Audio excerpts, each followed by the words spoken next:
You are now tuned in to Trust the Scoop with your host, Philip Dukes, aka Dukes the Scoop. Yo, welcome to episode 3 of Trust the Scoop. I'm your host, Philip Dukes, aka Dukes the Scoop. Follow me on Instagram at Dukes the Scoop, on Twitter at Dukes the Scoop, on Facebook at Philip Dukes, and also catch this podcast on Apple at Dukes the Scoop or Trust the Scoop, and also on Spotify or anywhere you get your podcast. So video, you got it here. Audio, you got it there. Make sure you subscribe to all platforms, please, and thank you. All right, so usually when I start my podcast, I come out and I talk about something that's like a funny story or something, something to kind of break the ice before we dive right into recruiting and the practice notes. But this week, we don't have practice notes. You know why? Because we didn't practice. Why didn't we practice, Dukes? We didn't practice because of the spread of COVID, which has been ongoing on campus, and it's nothing new. They've been fighting this the whole time. And definitely with people you got some people that'll get it and get it again. If you got some people that have had it, roommates had it, and it's just the contact tracing everything. So it's hard to get those practices in. So they didn't have enough people Tuesday and Wednesday to practice. I think Thursday too. But later in the week, a lot of the players didn't feel like going to a meeting. And for what I'm hearing, it had a lot to do with the incident that happened in Kenosha, Wisconsin, where an unarmed black man was shot 7 times in the back. Apparently or allegedly, he was reaching for a weapon, and he had some bad warrants. So I'm just trying to say everything, you know what I mean, just so we can get it clear or be fair about it. So, the players felt the kind of way about that, especially with the social climate and what's going on around the country and around the world, but definitely around the country when it comes to the treatment and I guess what people would call social inequality shown to black people. And a lot of the players, the team's predominantly black. They didn't want to meet. They didn't feel comfortable. They didn't feel good. They were hurting, and they didn't practice. Gus Malzahn decided that it would be best to give the guys the weekend off. And that's been a major point of contention in Auburn right now. I'm watching the boards. I'm looking at what's happening on social media. And, this is probably one of the most disheartening times that I can say I've been a part of as being an Auburn man. So I thought today, before I get into everything else, because it's really not even anybody who's reporting a whole lot is really working over hard. Like they're seriously burning the candle on both ends, or they're fabricating stuff, because there's really not a whole lot of news coming out more so than what you're seeing. And I know this to be true because if you follow me, you know as soon as I get some scoop, I'm running to Twitter, but it's just not a whole lot out there. You're going to see guys come to start reporting more and more on 2022 and 23 kids, because it's the same guys in this cycle for the most part. There could be a couple of dark horses, which I'll get into, but yeah, definitely. It's not just it's a kind of a dead period right now. We should be preparing for our first game, and we should be preparing for North Carolina in a regular year, but we aren't, because this is not a regular year. So yeah, with that being said, I did just want to drop my 2 cents on it, and I think I've gained the respect of a lot of Auburn men and Auburn women over the past few months, and just explain who I am. And I think I wanted to just kind of talk about the differences between Auburn and other universities, Auburn and other communities, and what makes Auburn special. Now, you got Auburn fans, right? You got Auburn graduates, and you have Auburn men and women. But I'm going to say an Auburn man. So I'm going to say Auburn grad, Auburn fan, Auburn man. Now, a lot of people may not feel like those 3 things are separate, but they're really separate. And now one person can be all 3 things, or one person can be 2 of the 3, or you can be one of the 3. But in the Auburn community, you're going to be one of the 3 at least. And there's a difference between them. So let's start here. Auburn grad, right? This right here. Let's see. All right, this right here. Hi, my middle name. But yeah, very proud of this. This makes me an Auburn grad, right? This means that I completed the curriculum required for me to get a bachelor's degree from Auburn. Auburn grad, right? Cool. Remember that.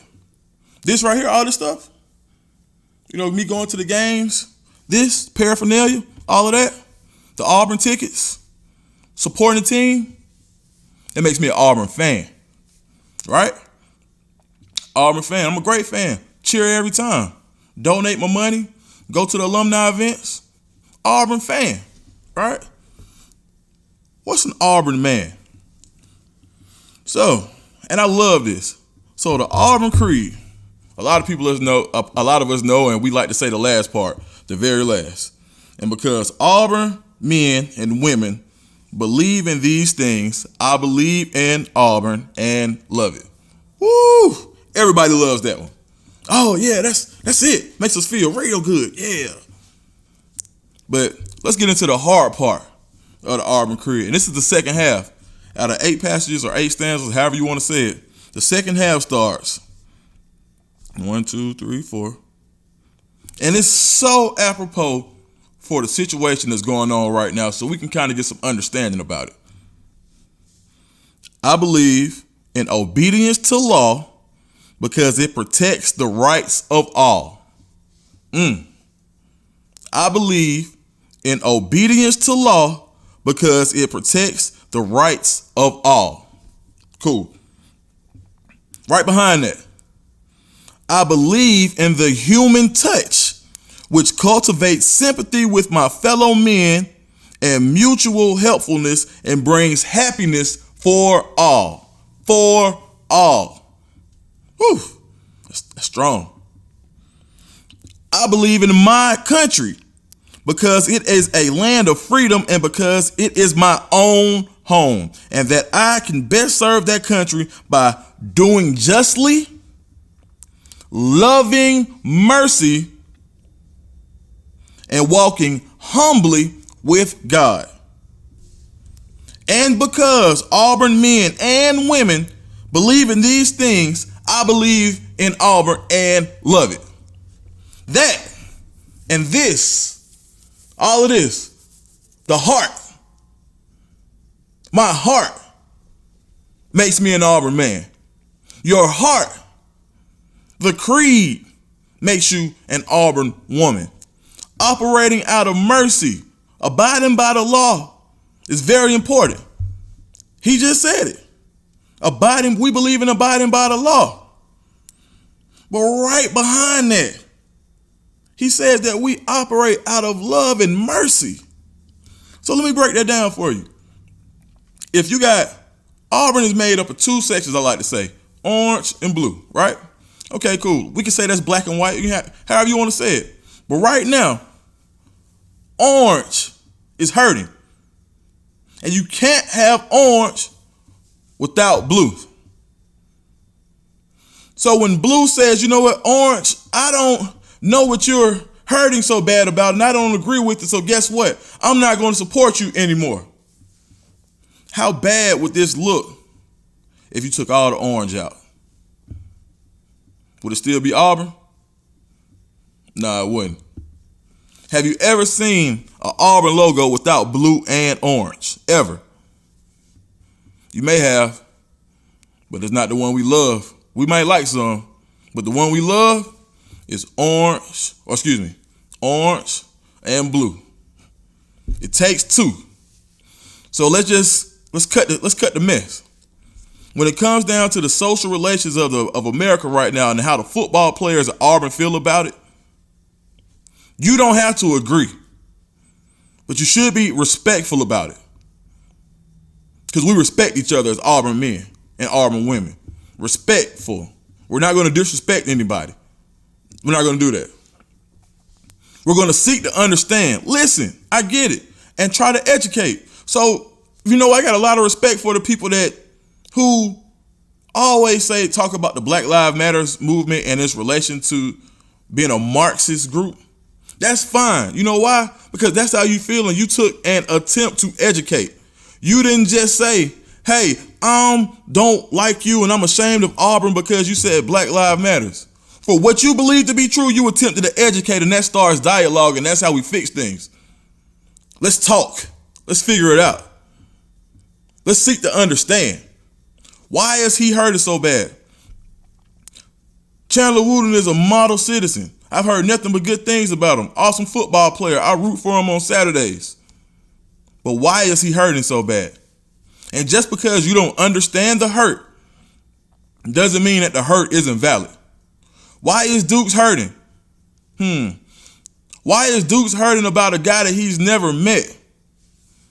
How many people out there cried about Pat Dye, cried about Rod Bramblett, cried about guys that a lot of you have never even met, but you felt like you knew? I have the utmost respect for those Auburn men.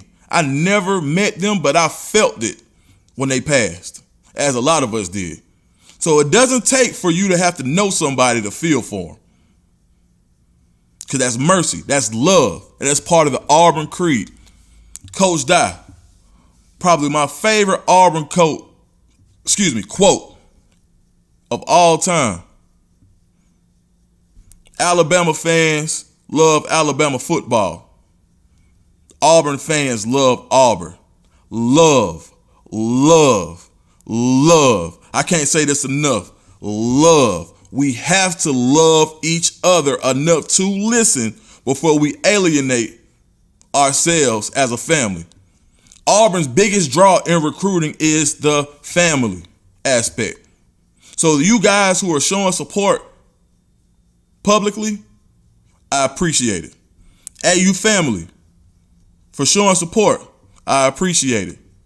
The guys who went under that comment and who didn't agree with Black Lives Matters but attempted to educate without being disrespectful, I appreciate. The guys who sought out the guys who were making the comments against Black Lives Matters, not the Marxist group, but the meme that was posted. For those guys who went out to seek to explain instead of causing the arms to fight, I appreciate it. Because nothing is going to change without education. It doesn't matter how many practices you sit out. It doesn't matter how much you say we're not going to play. It doesn't matter how much you're going to say I'm not going to buy tickets to the game. It doesn't matter how much support you're going to pull away from Auburn. None of this goes away without education, love, and mercy. And that's what's needed right now. Education, love, and mercy. ELM. BLM and ELM. Education, love, and mercy. You've got to obey the law. You've got to.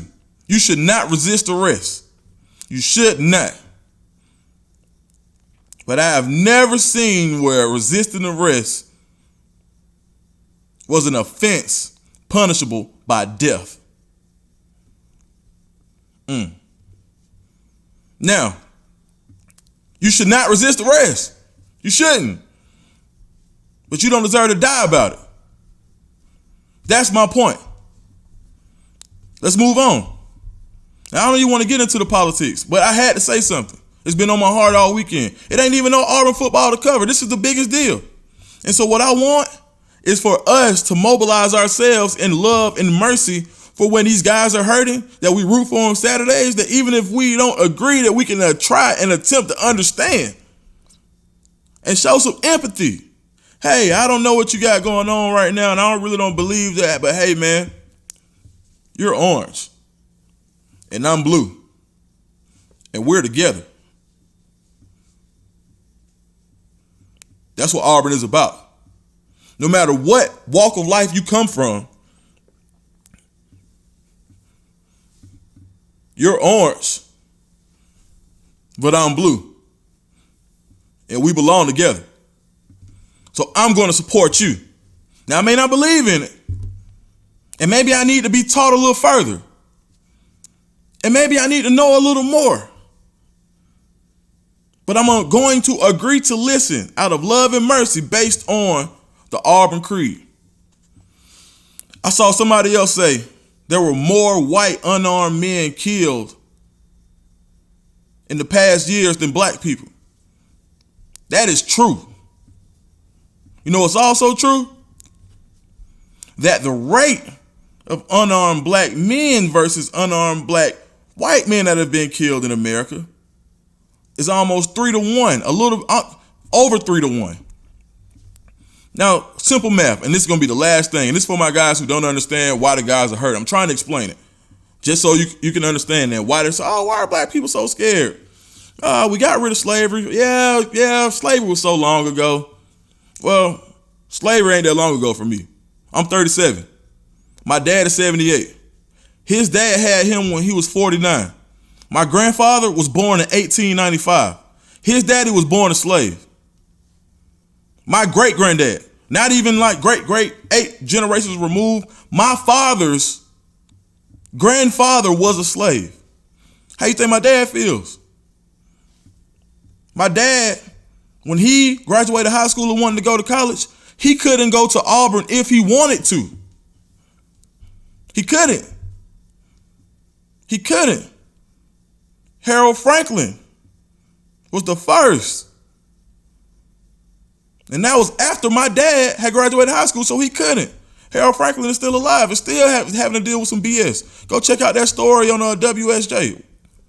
But yeah, you know, he's got to deal with those memories of how it used to be. So even though things are changing, we still have some of those. We have to be deprogrammed for some of that stuff. We can't forget it. My dad went through it. My mom went through it. You know, you probably have friends that have went through it or have family members that went through it. I mean, schools just got segregated in the 60s, man. That ain't that long ago. So just kind of have a little patience when you talk. Just because you don't understand it don't mean it ain't true. And I say the same thing for you. Got a good buddy of mine, police officer, played same neighborhood, awesome quarterback, went D1. Police officer, starts to rap, becomes a rapping officer. And always talks about how we need to support the police department. Support our police. I got plenty of partners that are police. Yes, they need our support because every police officer ain't bad. But the ones that are make such a negative impact because they're taking people's lives. That's why we're up in arms. That's why the football players are upset because nothing is changing. So if you don't know that, maybe that may not have been the best way to go about it, but it was peaceful. Nobody looted, right? So you can't tell these kids that you care about the game and tell them to shut up and play. If your boss walks out saying, and a lot of people are saying, well, I can't go to work and just call out of work because I feel a kind of way. You can't. But if you go to work and your boss tells you to shut up and work, when you voice an opinion that's really dear to you, or if you're walking around slow because you feel something and your boss says, shut up and work. I don't pay you to have feelings. I pay you to work. How are you going to feel about it? Probably not going to want to work for that guy, right? So that's what a lot of the guys felt last week when they didn't feel like going to the meeting, because the comments and the messages that were sent on social media, some of them were horrible. A lot of them were. But there was a lot of Auburn fan support, and that's what I want to focus on. Love and mercy. Now, I didn't mean to take up all the time to talk about that, but it had to be said. And we got to clean up our own house. Before we go out and we start doing all these other things, Auburn family, we got to do our own thing. Black and white, Asian, Hispanic, don't matter. Black lives do matter. But that doesn't mean that white lives don't. All lives do matter. But that doesn't mean that black lives don't. But if somebody says black lives matter, it's true. They do. It's probably not the best time to come back and say, well, all lives matter too. You should wake up and say all lives matter. All right, fine. That's how you feel. That's how you feel. All lives matter. Say white lives matter.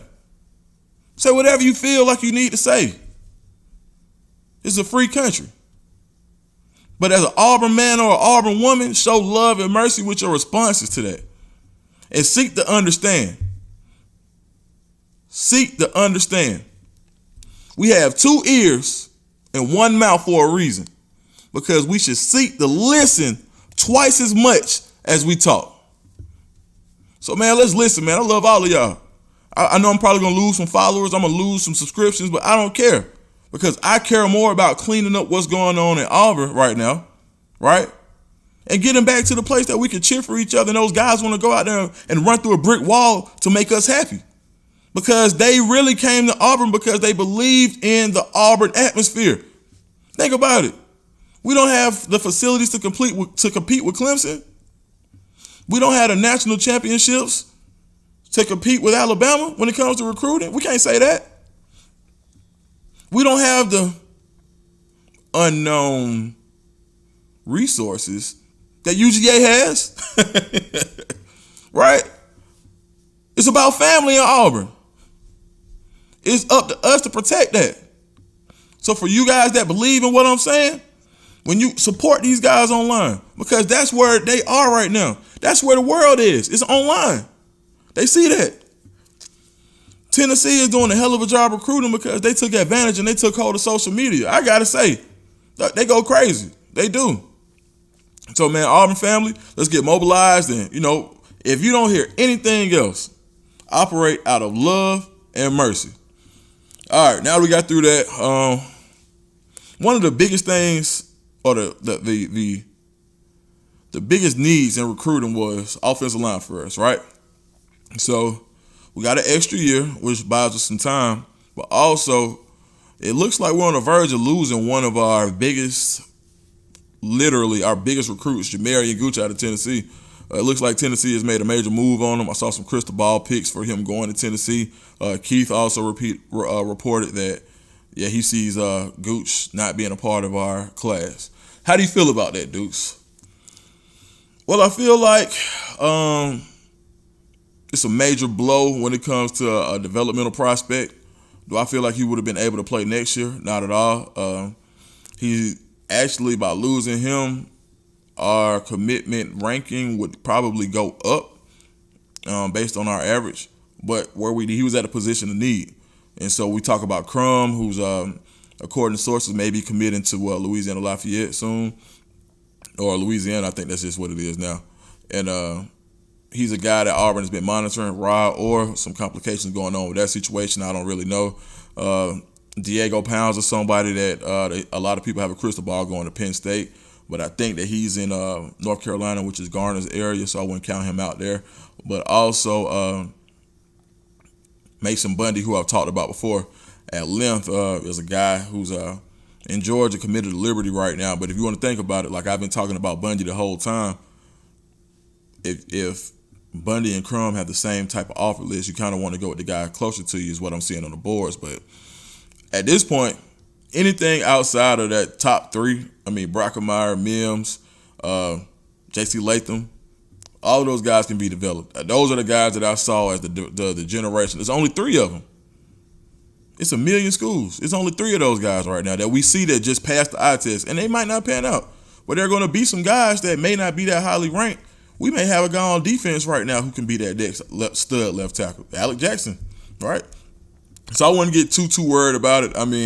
Of course, Auburn's going to keep fighting and try to keep him in the class, but yeah, definitely. I just feel like it's not anything. The sky's not falling Chicken Little, so we're fine right now.